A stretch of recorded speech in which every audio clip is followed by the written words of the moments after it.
Nancy. Good morning. Can you hear me okay? Let me know. My speakers are off. Hi, Vesta. Good morning. So nice that you are here with me. My cat is underneath my table. He wants to get up here and I'm trying to keep him down. So if you see me fidgeting around, I'm just trying to keep my little troublemaker under the table. Hi, Sandy. Okay, good. You can hear me. Great. Hi, Mindy. How are you? Oh my, hi, Jean. He is relentless right now. He wants up here and he's going to do nothing but trash my table if he gets up here. So, have you guys seen it's National Dog Day? I posted some pictures on my Facebook page of our pup, Abby, and I'm seeing other people sharing pictures of their little pooches. Hi, Teresa. Hi, Beth. Thank you for joining me. Yes, he does want to say hi, but he's a mugger. He will be in my face if I put him up here. Oh, thank you, Mindy. I'm doing well. Things have really slowed down in Ploverville. Our chicks are not here, so they have migrated, finally. It's 2.5 days that nobody has seen them, so we can pretty much say that their instincts kicked in and they could now be on a beach in anywhere from the Carolinas to Florida or Texas. So, yeah, it's kind of bittersweet. It was time for them to go, but, you know, you miss them when they're gone because we've been doing this since the first part of May. And so we kind of feel empty right now. Like there's got to be something else that needs babysat. So this weekend is our volunteer appreciation get together, which will be fun. But it kind of finalizes everything. So we just hope that maybe someone will see them on a beach somewhere, notice that they're banded, take a picture, share it, and maybe we'll get news that they made it to wherever they were going. Yes, we are empty nesters. And I want to thank everybody for the outpouring of love. You know, it was really emotional losing Kickapoo. And but what really helped was that we were all mourning together. And just the comments that you sent me, the cards that you sent me. I want to show you 2 of the cards that I got in the mail. When I flip the camera around, I'll do that.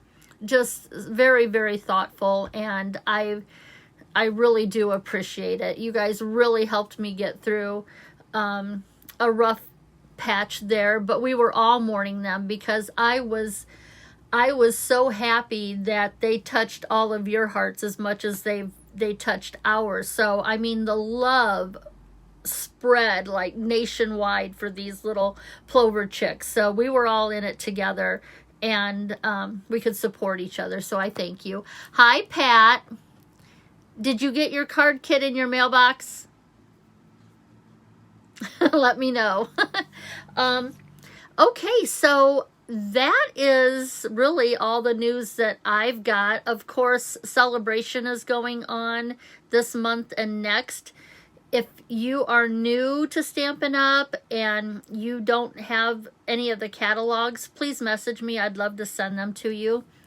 Celebration, when you earn free items based on the size of like your order. At $50, you are earning free products. So if I can be of any assistance with that, please let me know. And with that, I think I am going to flip the camera. Okay.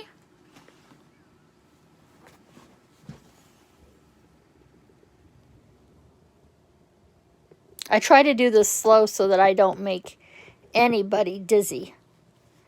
And then I gotta go here. There. Woohoo! Okay. Looks good. Alrighty, so I want to show you a couple of cards that I got. Everyone, Doris had shared her card with all of us, but I'll tell you what, in person, pictures just don't do it justice. But here, I'll move that out of the way. So this was from Doris. We have little Kickapoo who earned their wings, and just so sweet. This is the card, you know, I noticed a lot of people were crying over it, and I bawled. So thank you, Doris. That was so comforting. In the same envelope, here's a really cute card that she sent too. Sew, quilt, shop, laugh. And there's a little framed version of this that was also in my Happy Mail that sits right here on my desk. But that's really, really cute. She said that whenever she sees anything with quilting, it makes her think of me. So that was so adorable. And Nancy. Nancy was thinking of Kickapoo too. And here's another Chirpy Doodle. I go back and forth between Chickadoodles and Chirpy Doodles. But look how beautiful this is. Look at the glitter paper that was used for the tail. And the beautiful glitter paper that is here with this sprig. But she was thinking of Kickapoo too, and says that I know his spirit lives on. So, and what a little blessing he was, and that is so true. So, thank you, Nancy and Doris, for these sweet little cards in memory of Kickapoo. They really touch my heart. Thank you, thank you. So that was the mail that I got. And thank you, Doris, for some more projects that you sent me. So I'm going to try and keep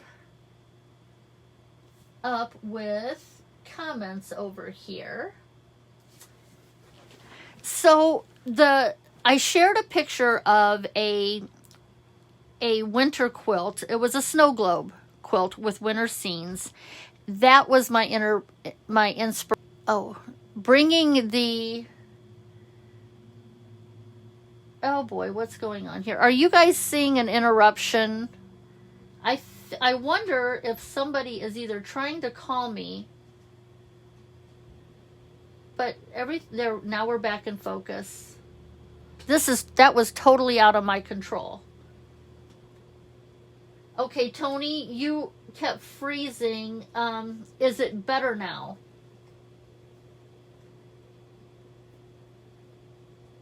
Because it appears that we're back in focus and I don't see any more problems. So let's keep going. So that snow globe quilt, I wanted to bring the Snowball block as the quilt element into the card for today. So the Snowball block is our quilting element, but I thought, okay, I love the snow globe. Let's go totally untraditional with the snow globe, and let's work with Halloween. And I love the Cutest Halloween Designer Series paper pack. I want to show that to you. It's really good because you can get your fussy cutting items out of it. So here's the paper. We've got 8 different designs in color. Okay. Really good little images that we can fussy cut on 4 of these sheets. And then when you turn it over, look at how pretty these black and whites are. So this is just the funnest paper. So I wanted to make a Halloween snow globe, and I wanted to practice fussy cutting. Doris has been giving me some really great great tips on that you want your outside curved, but if you go in, you want nice points. And it's really hard for me to explain that. It makes really good sense when she describes it. So Doris, if you're on here and you want to share those tips with everybody, please do, because it really did help me.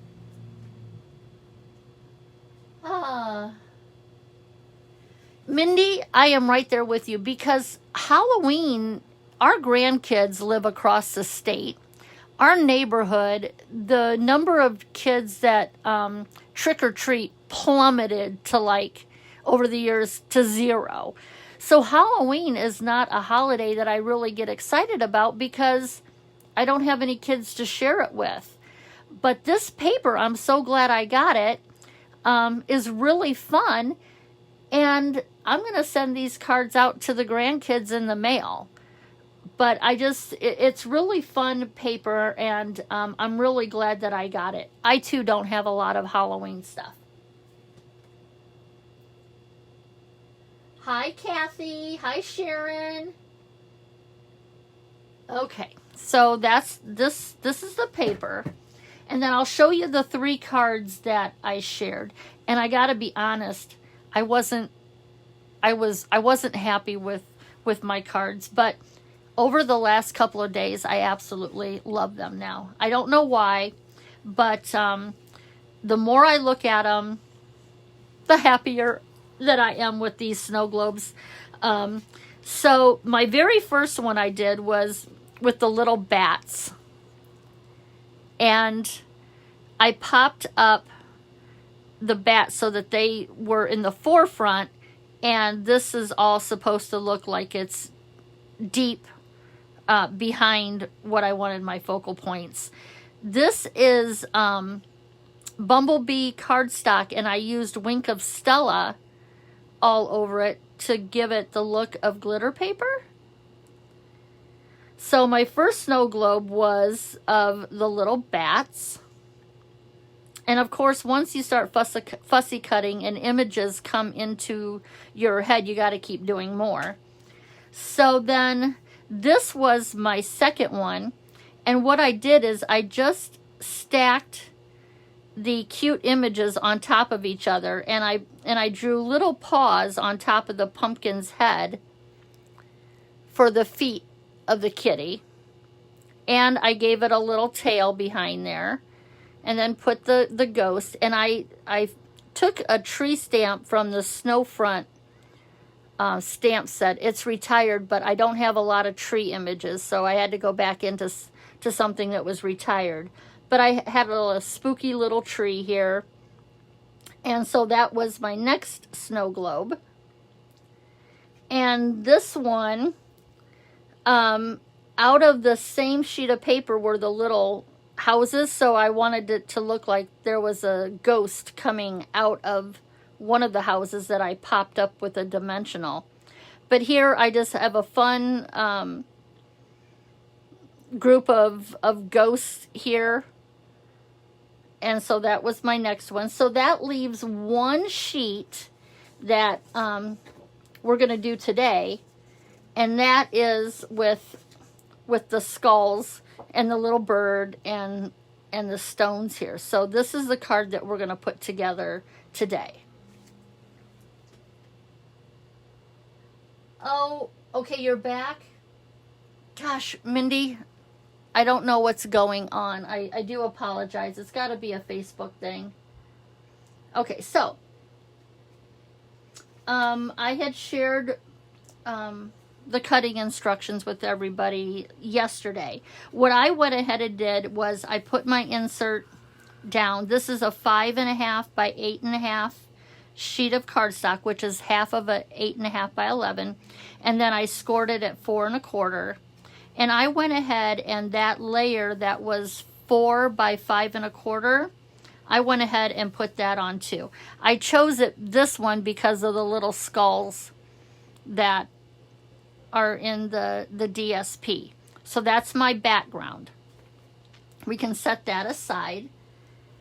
The other layers that I have are, this is another sheet of the Designer Series paper, and that is 3 1/4 by 4. And then I just went up a quarter on the black sheet of cardstock that I'm going to mat this or layer this to. So we have that. And then the grid paper that this is basically just a template. I just wanted to show you the Snowball block.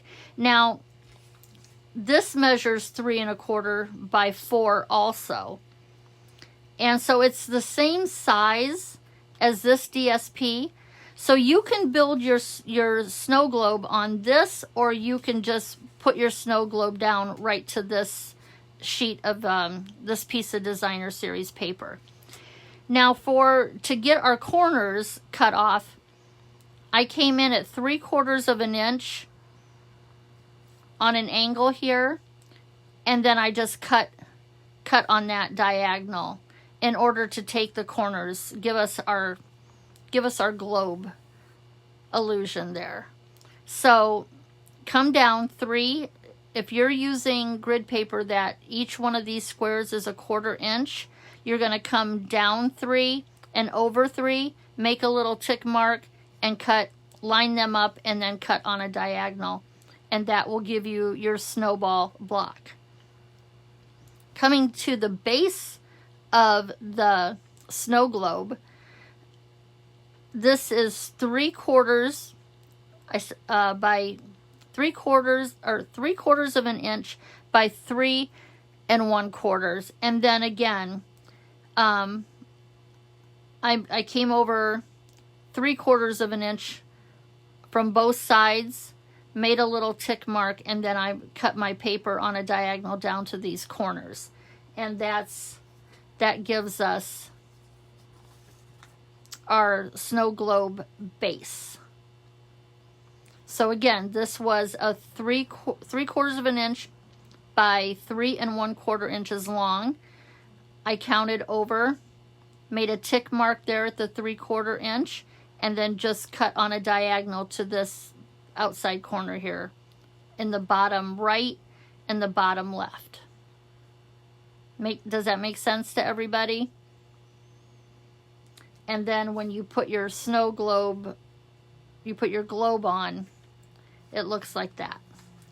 So like I said, you could build on the grid paper and then cut it off the grid paper, or this piece right here is the same size, and you can go ahead and once you've got your 2 snow globe pieces, you can glue them right onto this piece of designer series paper. And that's what I'm going to do.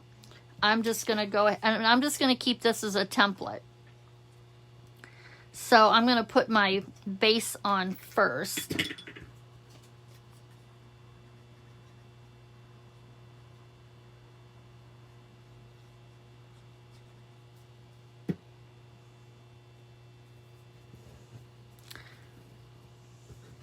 I'll turn it upside down so I can line up my bottom there.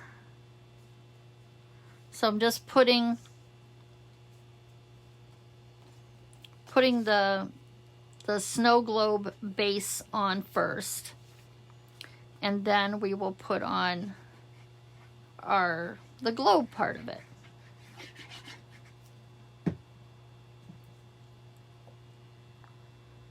Set that on top, and what I want to make sure is that my sides are flush. If you go over the top a little bit or the sides, you can turn it over and trim it, but it's not a big deal if it isn't exactly perfect. You're not going to be that far off. So there we have our snow globe on our background piece of designer series paper. Oh, you know what I did? You know what I did wrong? I forgot to put on, I got ahead of myself. I have a little background in my snow globe here. Oh, Lordy. I should have put that on, trimmed it off, and then put my globe down. But that's okay. You know what I'm going to do? I can see pretty much where that's going to go. So I am going to eyeball this. I'm going to draw that in, and then I'm just going to cut it off that way. See how I'm just following these lines here? We're good. We are good.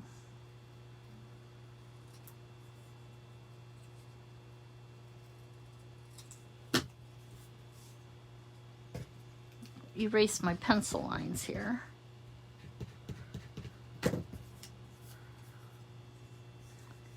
Because we have to have some ground to build on. Yeah, not too bad. So now I'll go ahead and put that down. I'm sorry, that should have gone on before you put your snow globe down so that you could trim it off. Just flip it over and trim off the back. But we're going to be okay. Whoops. Let me bring this up. We're going to be just fine. Okay, so there I've got my ground.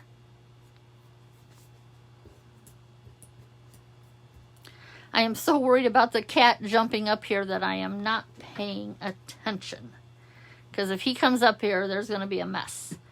Okay, so I'm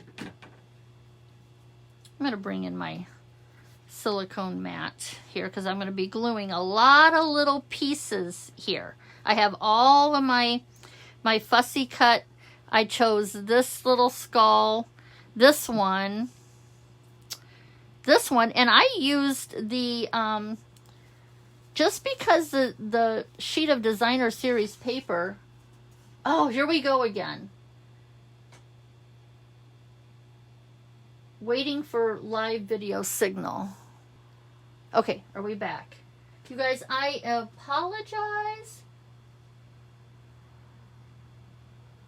Okay, it's a little out of focus right now, but it should pop back into focus.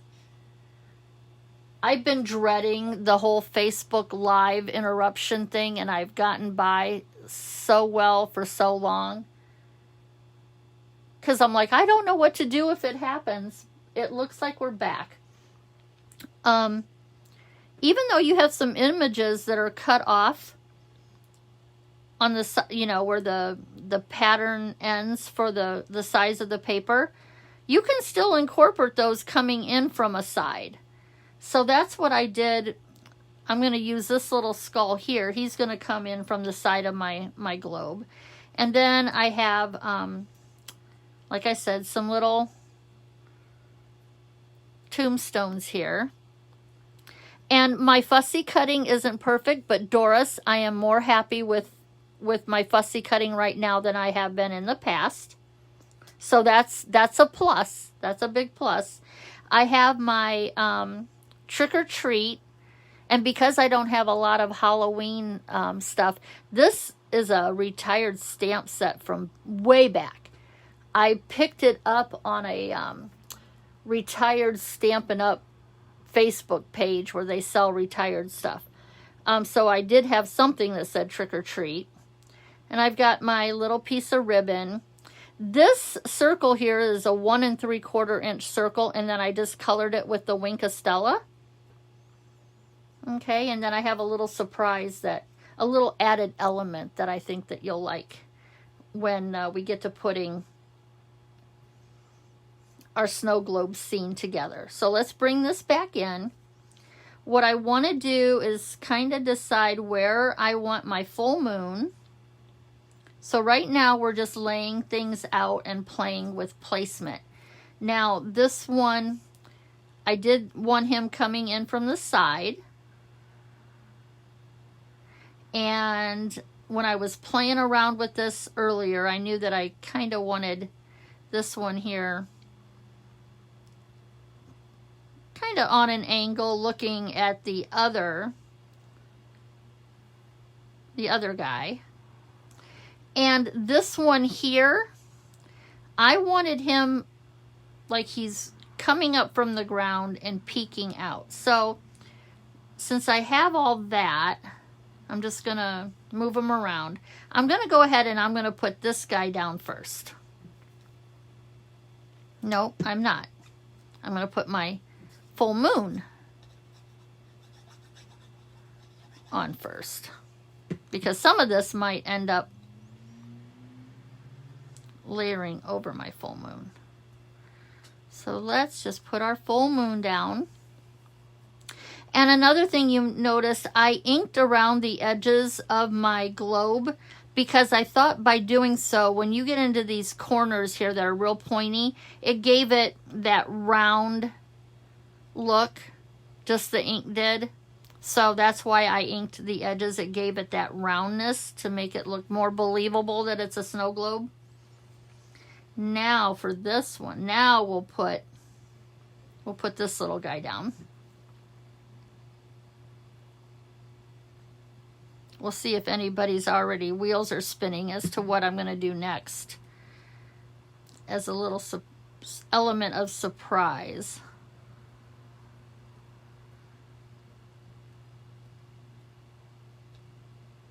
Whoops. Okay.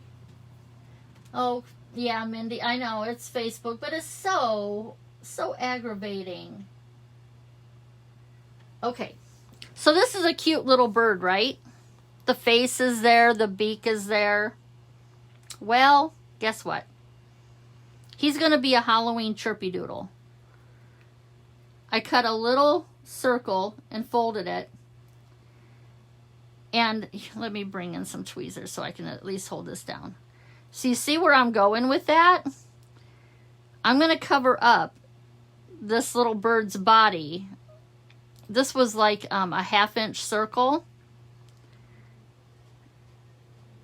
And our little Halloween bird is going to be a Halloween chirpadoodle, chickadoodle, whatever we want to call it. So I thought, oh my goodness, how cool to bring in our little bird that has become this group's icon. Just going to put that over that, glue that down.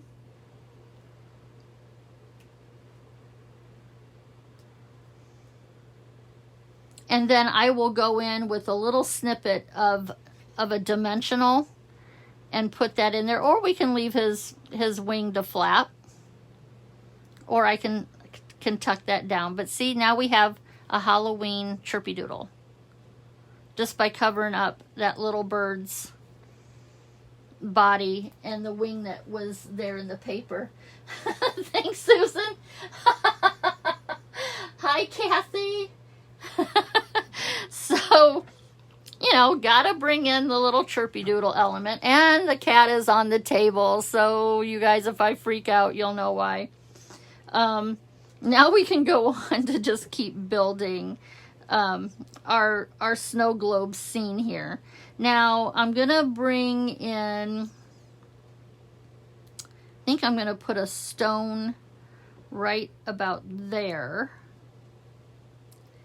and this I want him to look like he's behind another stone, so we'll put one there maybe. And maybe have this one popping out of that stone.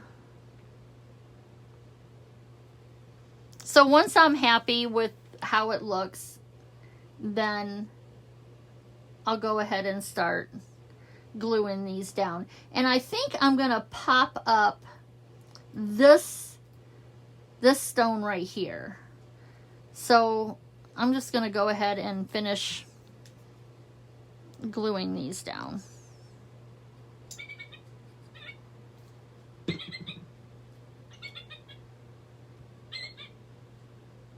Let's put that right on the side there. And then we'll put this one down.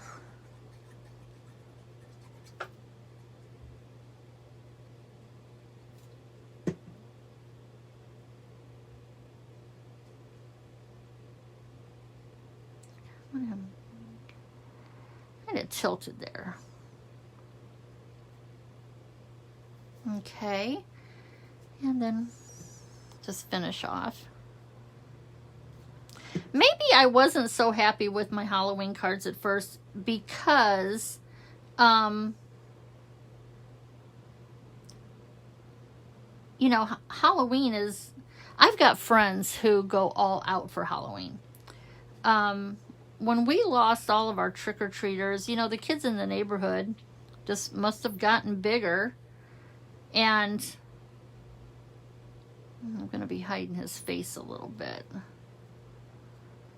Maybe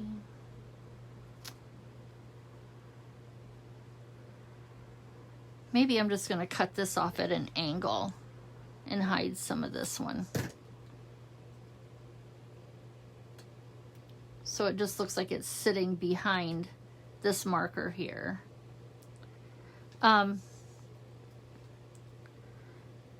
We lost all of our trick-or-treaters.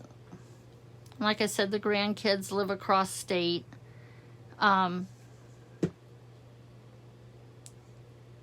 Maybe that's why I don't have a whole lot of Halloween stuff, but this is pretty cute, so I'm going to have to add some Halloween stamps and things like that to my stash. So we'll put that back there. Like this marker here is hiding part of this one. This one here I'm going to pop up. Where's my dimensionals? I'm going to use the black mini dimensionals. I'm just going to pop this one up.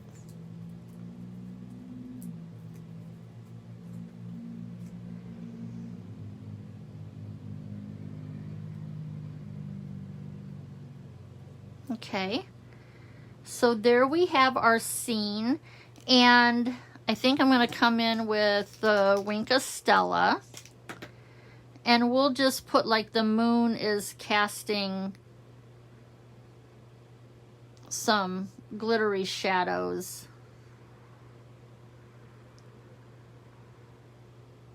There, we can even kind of highlight maybe the tops of the stones where the moon is lighting them up. And I might make his little cheeks have some glitter on them. I love Winka Stella.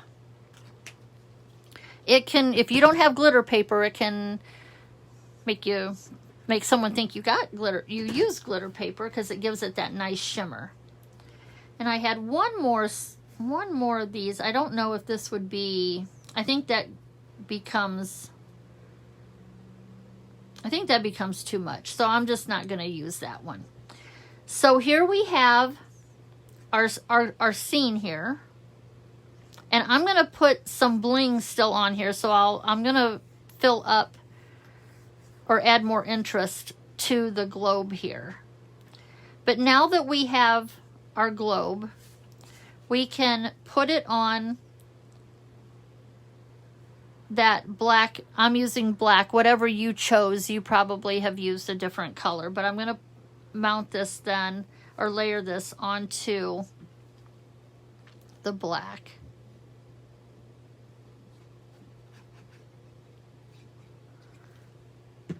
More ideas are popping into my head as I am putting this together.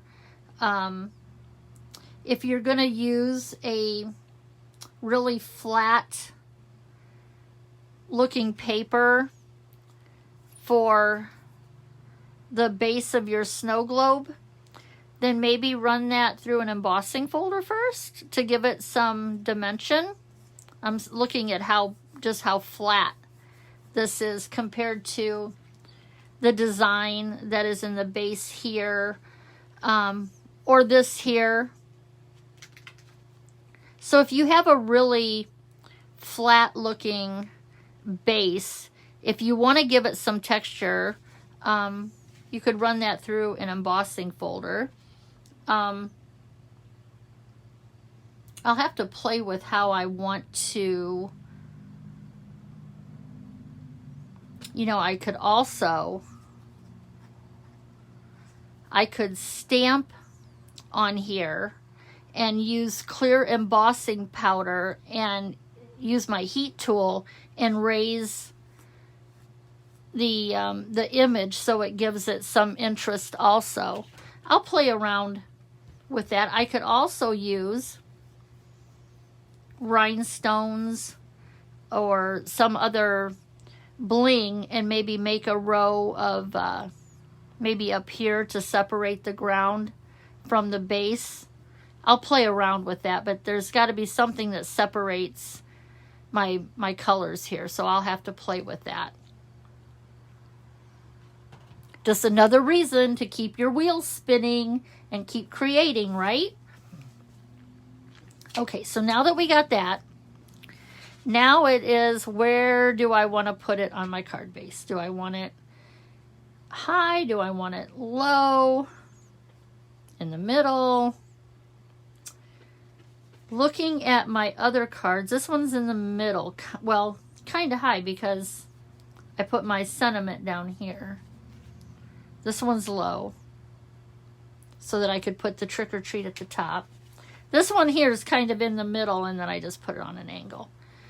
I'm going to kind of keep it up higher. Yeah, I'm going to keep it up higher.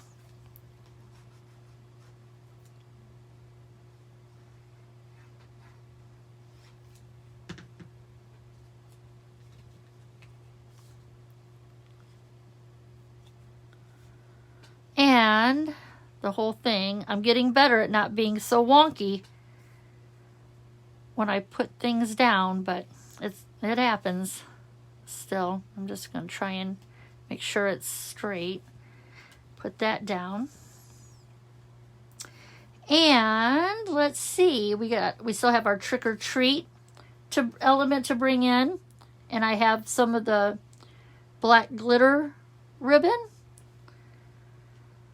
Let's maybe put that.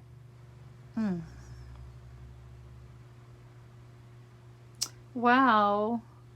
I could put something across here that's like a strip that separates the two.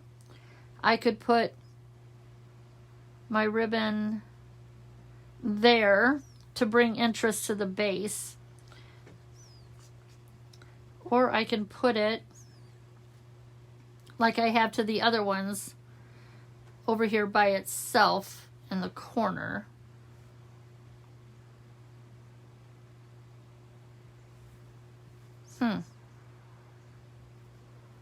I think I'm going to put it over down here in the corner.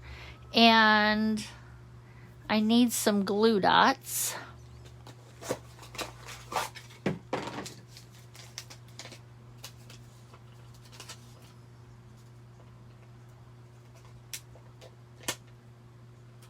Get a couple of them to make sure it holds that knot.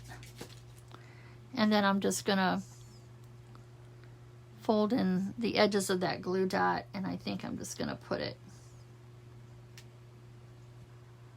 right there, and I'll trim my edges off.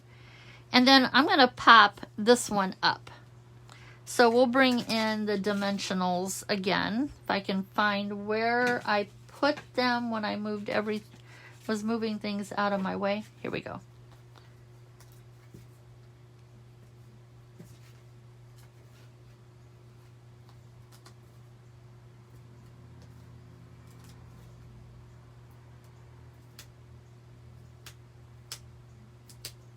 Okay.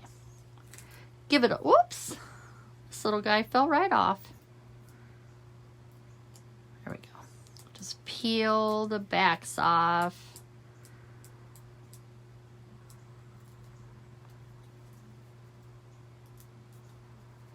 I guess I could be using my take your pick tool, but I've noticed that the backs come off easier off of the black dimensionals than it does the white ones. So let's just put this over here like that. So there's the trick or treat. Got a little bit of glitter ribbon here. And the other thing I wanted to show you that I'm so happy that I can do this now, because I'm starting to get a collection of the Stampin' blends, the alcohol markers. What I wanted to show you was, for my bling, I didn't have any purple rhinestones, but I have the regular rhinestones, the rhinestone basics, and with the blends, you can color your rhinestones so that you buy these clear ones, and if you have blends, you can color them, and then you can have rhinestones in any color, Stampin' Up! Color that you have. So I colored 3 of those with the dark Highland Heather, and I'm just going to take them and we're just going to add some purple bling to our card here, and this will help fill in the emptiness that was going on up here. Now I could draw in some bats, or maybe we could have put part of it, stamped part of a tree, but I could easily get carried away too. So I always have to know when to stop, walk away from it, come back several hours later and see if it's still telling me that I need a little something more. What I know about this card is I need to keep creating, and I need to separate my snow globe base from the scene, the ground that's in the scene. So that will be what I have to keep working on. So here's our non-traditional snow globe. And here's, I'll bring back in the other ones that I did. I'm really having fun with these now. I was so like, I don't know if I did the right thing or I'm showing the right thing, but I really, really am happy with these now. So we have our little Halloween chirpy doodle, little fun element there resting on top of our little skull head.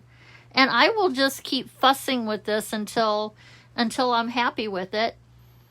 But there's our little snow globes using the Snowball block, quilt block, as the inspiration. I agree, Susan. Boy, the blends coloring, like the pearls coloring the rhinestones, probably even the opals, I am like, this is a whole new ball game. Because a lot of, like, I had some purple rhinestones from the Noble Peacock, the retired gems, but it was not the right purple. So I didn't want to use them. But when you've got blends, you can make your own. I mean, you can like tailor your rhinestone the exact color that you need with the blends. It was like, oh my gosh, now I need all the blends. So, oh, you're welcome, Teresa. And if Halloween isn't your thing, you know, maybe this is going to be the weekly challenge, is to show your snow globe cards over at the Quilt Cards and More group. But I would really like to see some very, I don't know, maybe it's just me that when I think of snow globe, you know, you shake it, there's snow that falls. I always just want to associate that with wintertime. But I would really like to challenge someone to really go out of the box. Here's Halloween, but what other holidays or what other scenes from designer series paper that you have, or even punches, that you could make a snow globe for. Maybe it's full of hearts for, you know, thinking Valentine's Day, or maybe it's Americana if you're thinking of our patriotic holidays. I just would like to see you think outside the box instead of winter, although there's nothing wrong with that. And you can definitely submit your cards for a winter scene, but thinking outside the box and beyond snow and winter gets your thoughts just start racing, and then you're on to another aha moment and stuff. So the challenge is to make a snow globe card, and I don't know if Mondays aren't giving people enough time, so let's give it till Wednesday night. That way next Thursday I can announce the winner of the challenge. But I would like to see your snow globes based on the Snowball quilt block. So that will be the challenge.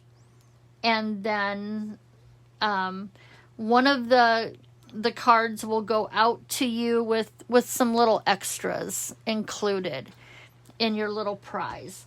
So that is the challenge. Are there any questions?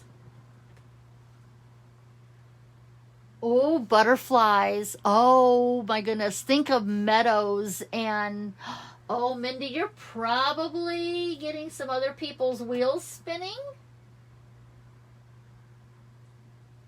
Hey, Doris, I did just scroll through and see that you're on here. Thank you so much for your suggestions on fussy cutting that you shared with everybody. Thank you for that. Okay. Alrighty, if there's not any other questions, or does anybody have any other ideas they want to throw out there, or are you going to keep it close to the vest and surprise everybody with your card? I would totally get it if you did that. The element of surprise is always fun. So, punches, I don't have all the punches. I certainly don't have all the different dies that you can accumulate. But fussy cutting really does, it allows you to still make those images without all the other tools that you need. So I would really like to encourage you to try the fussy cutting. If it's not your thing, it's not your thing. It's one of those things that come with practice. And once, and the one thing that I've always got to keep in my mind when I'm fussy cutting is that you want to keep your scissors still and move the paper. I can do that for a time, and then I just naturally want to start moving my scissor around. So try and get started and just try to just move the paper and keep those scissors still. It's hard. It's hard for me because I want to turn my scissors. So it's definitely something that you got to get a feel for, but I really encourage you to try the fussy cutting with this challenge also, but you don't have to. Don't stress yourself out about it, because then it's not any fun, and this is all supposed to be fun. But try fussy cutting. It definitely opens the door for more creativeness when you don't have dies and punches to work with. And I have to admit that once I was doing them, it was very relaxing just to sit there with my paper and my scissors and just cut out all these little images. It actually was very relaxing. So I encourage you to give it a try. Hi, Debbie. Thank you for liking the cards. Thank you. Okay. I will let everybody go so that you can start creating. Or if you're like me, you have a Thursday schedule of who demonstrators and leaders who do their lives, and you always want to tune in to get more inspiration. So we'll end this for today. I look forward to seeing your cards over on the group page, which is Quilt Cards and More. There's a link to the group on my main Facebook page, which is the Chirpy Card Maker of Quilts. So you can get to the group by that, ask to join, and then you'll be in the group. So I will be looking forward to pictures of your cards. And like I said, we'll keep this going through Wednesday evening. And then when I go live next Thursday, then I can announce the winner of the challenge. This gives you plenty of time to mull those ideas over in your brain, go into your stash of designer series papers or whatever papers that you're using, find those images that would look really cute, fussy cutted, and create your scene. And I will quit rambling on and on and on. I so enjoy my Thursdays with everybody. I really look forward to it. And I guess that is it. Oh, one more thing. The August Block of the Month card kit. That live is moving from Sunday the 29th to Tuesday night on the 31st because of our volunteer get-together for the plovers that is going to be on Sunday. So the live will be Tuesday evening, 6:30 p.m. Eastern Standard Time. I will reveal the September card kit during that live, and if you can't make the live, that's okay, because once it's revealed, then the pictures will be posted on the Chirpy Card Maker Facebook page for the September Barn Quilt Block of the Month kit. With that, I hope you all have a really great day. Remember that people are facing challenges out there daily. It could be Mother Nature, it can be health. Just everybody try to be kind to one another and support those that you know are going through something. And I will see everybody Tuesday evening. Thanks, everyone.